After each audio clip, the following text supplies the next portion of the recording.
Bismillahi walhamdulillahi wassalatu wassalamu ala rasulillah. Bismillahi ma sya'allahu kana ma lam yasha' wa lam yakun. Bismillahi la yadurru ma'asmihi syai'un fil ardi wala fis sama' wa huwa as-sami'ul alim. Subhanal malikil quddus, subuhun quddusur rabbuna wa rabbul malaikatu war ruh. Subhanaka la ilma lana illa ma 'allamtana innaka antal azizul hakim.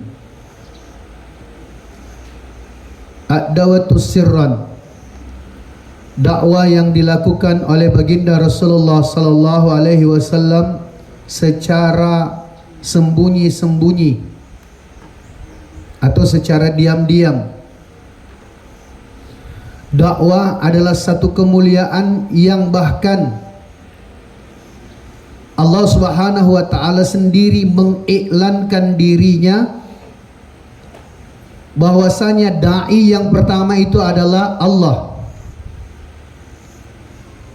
Satu kerja, satu tugas yang mulia yang Allah Subhanahu wa ta'ala sendiri mengakui atas dirinya.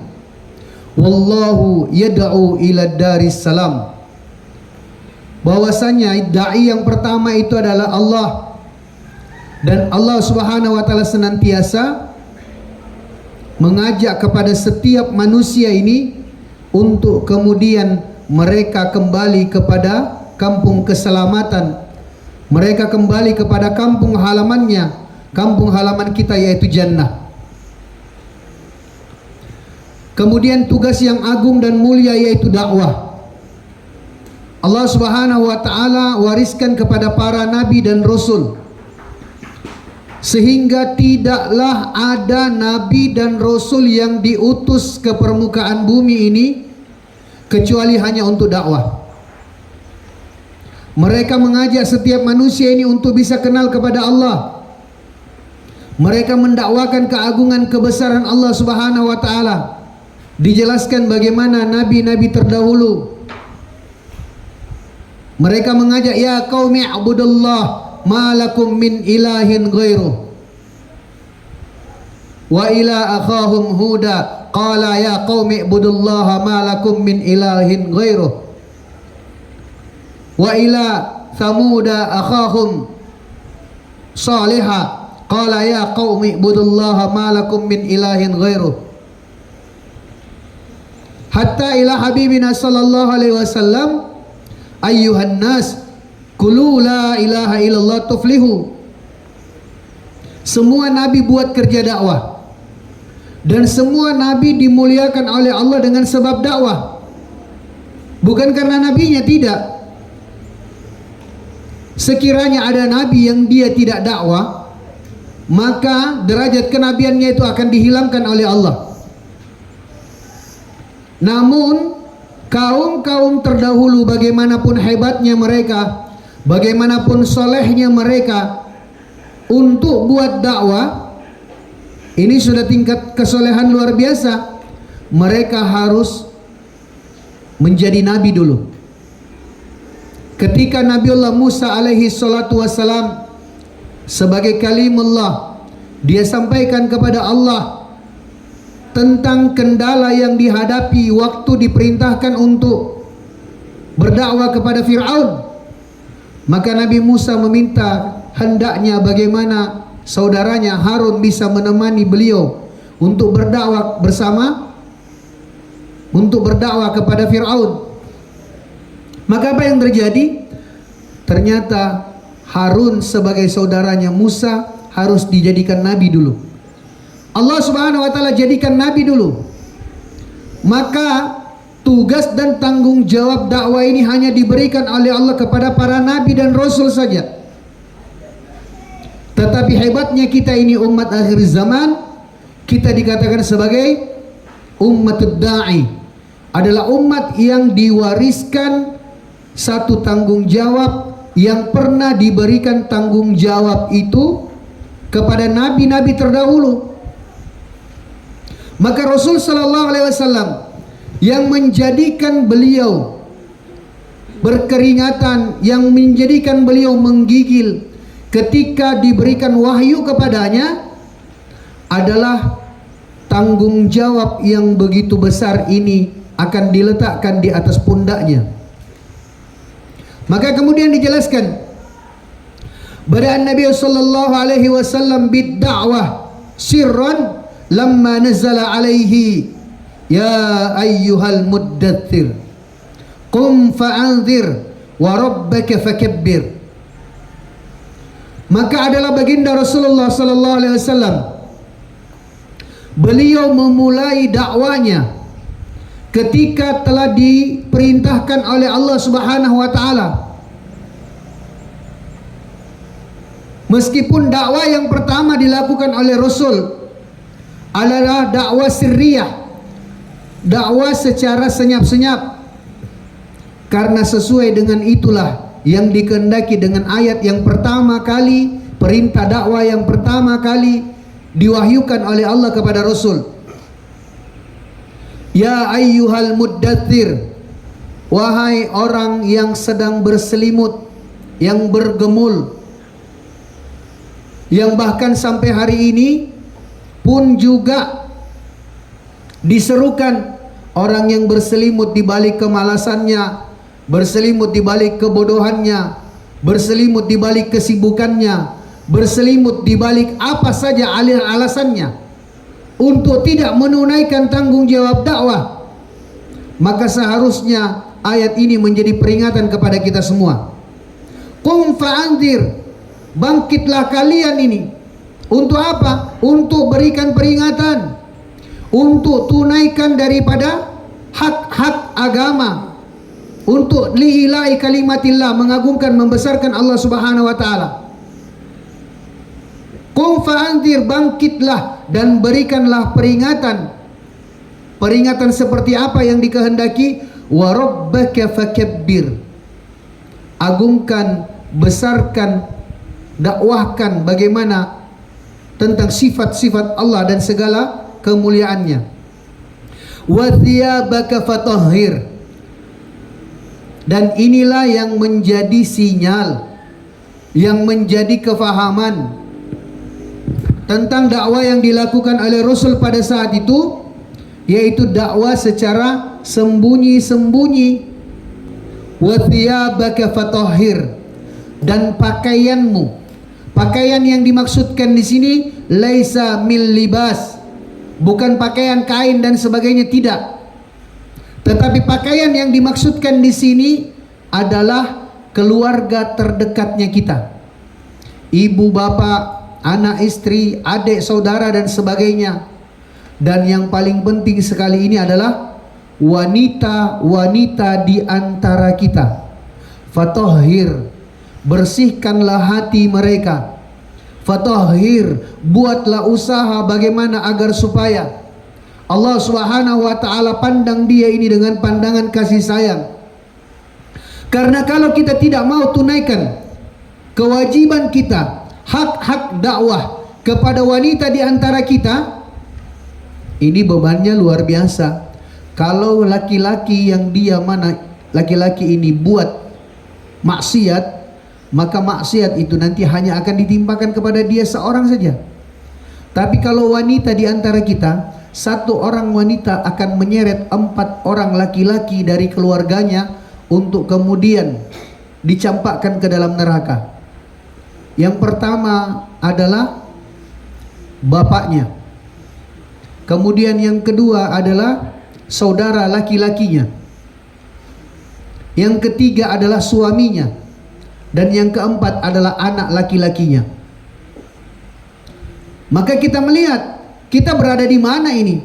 Apakah kita sebagai anak, kita sebagai saudara, sebagai suami, atau sebagai bapak? Yang jelas wanita yang ada dalam rangkulan 4 orang laki-laki ini, bukan cuma 4 orang, 4 jenis laki-laki ini. Boleh jadi 4 jenis tapi jumlah mereka jauh lebih banyak. Terancam akan diseret ke dalam neraka oleh wanita yang maksiat. Kita melihat saudara perempuan kita, dia buka aurat. Melihat daripada ibu kita, dia buka aurat. Apalagi istri kita dan sebagainya. Maka sikap diamnya kita ini akan mencelakakan 4 jenis laki-laki yang ada di sekitar kita. Maka Rasul sallallahu alaihi wasallam ketika sampai kepadanya daripada ayat ini, wa thiyabaka fatahhir, apa yang Rasul sallallahu alaihi wasallam lakukan? Fada'a ahla baitihi, maka Rasul memulakan dakwahnya itu, menyeru, menyampaikan daripada dinul haq, dinul Islam kepada kekasihnya, kepada ahlul bait, orang-orang yang ada di rumahnya. Dan disinilah juga ditunjukkan bahwasanya Khadijah telah mewakilkan seluruh wanita di akhir zaman. Meskipun tidak ada sosok wanita yang ditemukan sebagai nabi, tetapi Khadijah telah mewakilkan para wanita bahwasanya wanita adalah orang yang paling mudah untuk menerima dakwah dan paling mudah untuk diajak sama-sama berkorban di dalam usaha atas agama. Fada'a ahlil baitihi, maka Rasul sallallahu alaihi wasallam mengajak, dan ternyata orang yang pertama kali membenarkan kenabian Rasul sallallahu alaihi wasallam adalah Khadijah, adalah wanita yang tadi bisa mengancam 4 golongan laki-laki yang ada di sekitarnya. Warrujza fahjur, untuk apa disampaikan kepadanya? Agar supaya mereka berhijrah daripada kekejian yang dilakukan. Terkadang hari ini menganggap perbuatan keji itu seperti apa? Perbuatan keji itu mungkin ya seperti zina ataupun juga perbuatan vulgar yang lain. Padahal menampakkan 1 lembar rambut saja kepada lelaki yang bukan mahramnya, ini adalah perbuatan keji, tapi kok dianggap biasa. Yang dimaksudkan dengan aurat ini adalah aib. Aib bagi seseorang yang diumbar, yang dinampakkan, tetapi kemudian dia tidak menganggap itu sebagai satu kekejian. Maka yang dimaksudkan dengan ayat ini pun juga warrujza fahjur. Bagaimana seseorang ini diharapkan dia berhijrah daripada kekejian yang ada pada dirinya. Sehingga para sahabiah, karena kuatnya mereka di dalam keimanannya, karena kuatnya mereka dalam keyakinannya, pada saat turun perintah hijab, satu orang wanita yang saat itu berjalan tanpa hijab, dia kemudian langsung menelungkupkan wajahnya, menyembunyikan wajahnya. Dia tidak mau meninggalkan tempatnya. Kelihatan seperti orang gila, dikelilingi oleh orang-orang yang lain. Maka dia katakan, saya tidak mau melangkah di muka bumi ini dengan 1 langkah pun dengan bermaksiat kepada Allah. Ketika turun perintah berhijab, maka dia langsung sembunyikan wajahnya, dia telungkupkan wajahnya. Kemudian dia tidak mau melangkah di permukaan bumi dengan bermaksiat kepada Allah. Apa yang terjadi hari ini? Menganggap itu hal yang biasa. Petantang petenteng ke sana kemari, bahkan merasa bangga meskipun dalam keadaan tidak berhijab. Padahal perbuatan tersebut sudah tergolong masuk ke dalam perbuatan yang keji. Wala tamnun tastakthir. Ketika seseorang melakukan kerja dakwah, mengajak manusia ini untuk bisa dekat dengan Allah, ayat ini menjadi bayan hidayah, menjadi tertib dakwah yang dibuat oleh Rasul. Wala tamnun, dan janganlah engkau memberikan segala sesuatu tastaghfir, sementara engkau mengharapkan kalau saya berikan sekian maka akan datang sekian dan sebagainya. Jangan. Ini akan menodai niat dakwah kita. Ini akan menodai daripada kerja nubuah yang pernah dibuat oleh para nabi dan rasul, yang dijaga kesuciannya oleh para nabi dan rasul. Betapa sucinya, saking sucinya kerja dakwah, sehingga mereka para nabi dan rasul merelakan, menanggalkan status mereka, bahkan mereka rela dihina, dicaci, menanggung segala beban penderitaan dengan sebab ingin menunaikan daripada hak-hak dakwah. Wali rabbika fasbir, dan terhadap perintah Allah, aturan Allah, syariat Allah, maka hendaklah bersabar di dalam menunaikannya. Dan Rasul sallallahu alaihi wasallam telah menunjukkan bahwasanya ketika Rasul sallallahu alaihi wasallam telah diterima dakwanya oleh Khadijah, sudah bisa nampak dalam perjalanan kehidupan nabi-nabi terdahulu.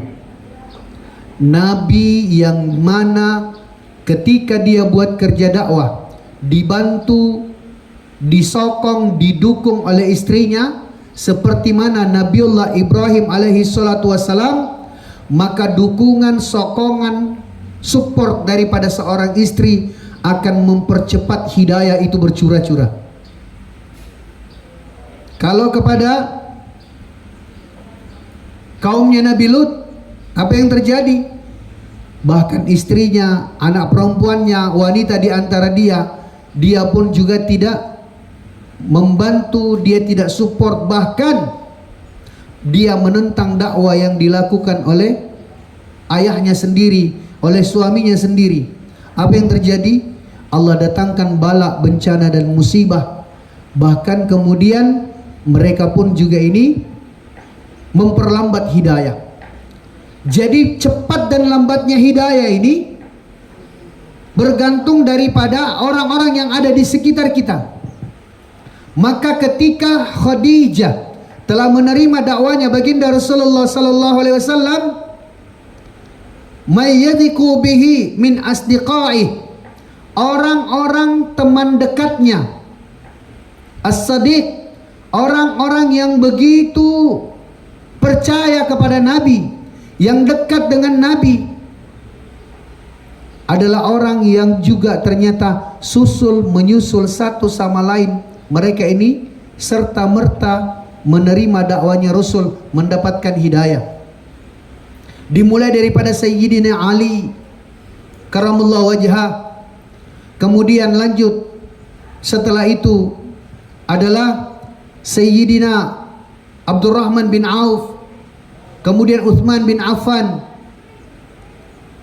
sehingga sampailah mereka sebagai orang-orang yang awal, as-sabiqun al-awwalun, yang berjumlah 40 orang saat itu dalam tashkil yang pertama dalam dakwah, orang-orang yang menerima dakwah yang pertama.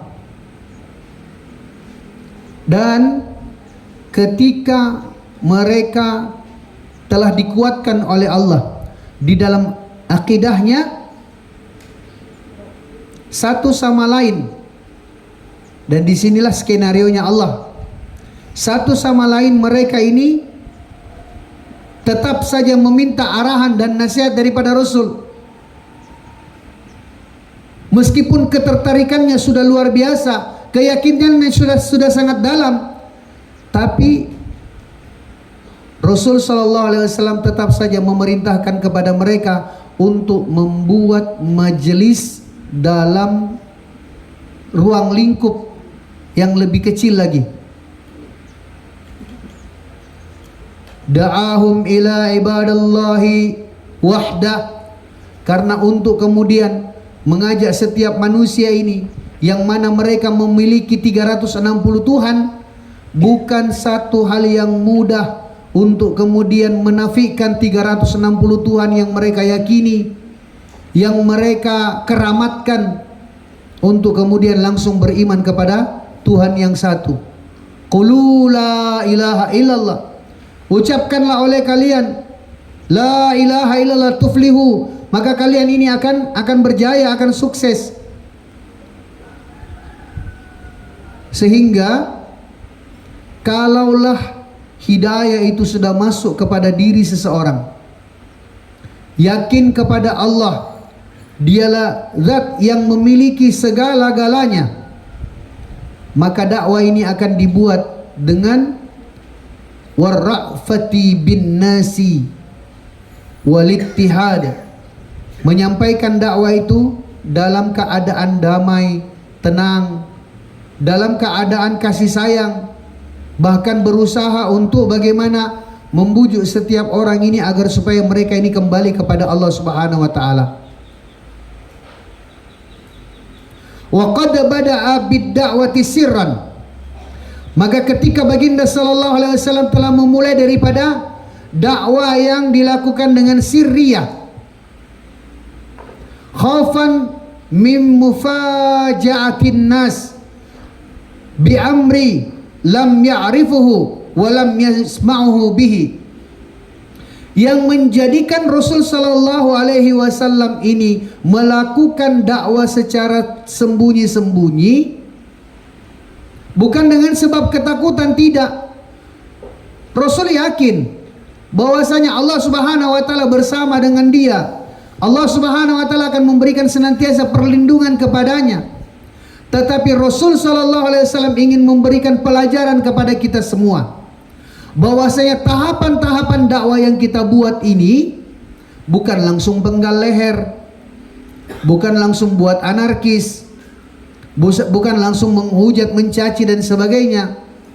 Maka secara perlahan kita datang buat pendekatan persuasif, ajak mereka cerita, untuk kemudian kita ini menghadirkan diri kita, menghadirkan perasaan dalam diri kita, bagaimana kalau kita jadi dia.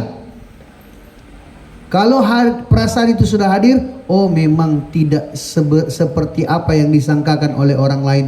Karena kebanyakan kan ini cuma sangka-sangka saja.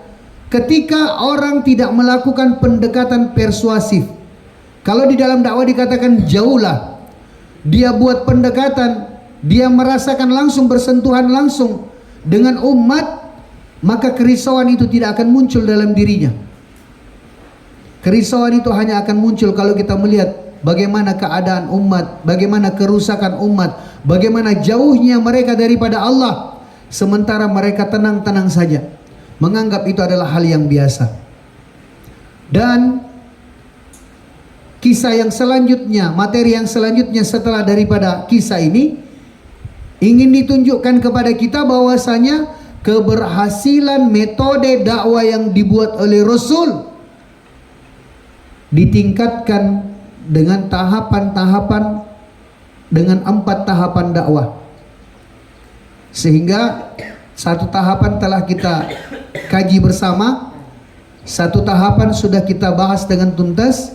Untuk kemudian pekan depan lagi kita mau melihat kalau sudah keluarga kita, kerabat kita, orang di dekat kita ini, mereka menerima dakwah, mereka dikuatkan oleh Allah dalam agama, maka tugas kita yang selanjutnya adalah melakukan dakwah secara terang-terangan kepada orang umum, kepada orang halayak ramai yang ada di sekitar kita, sehingga mempersiapkan diri kita dan mempersiapkan umat ini untuk sama-sama mengambil tanggung jawab dakwah adalah satu hal yang pernah dibuat oleh Rasul.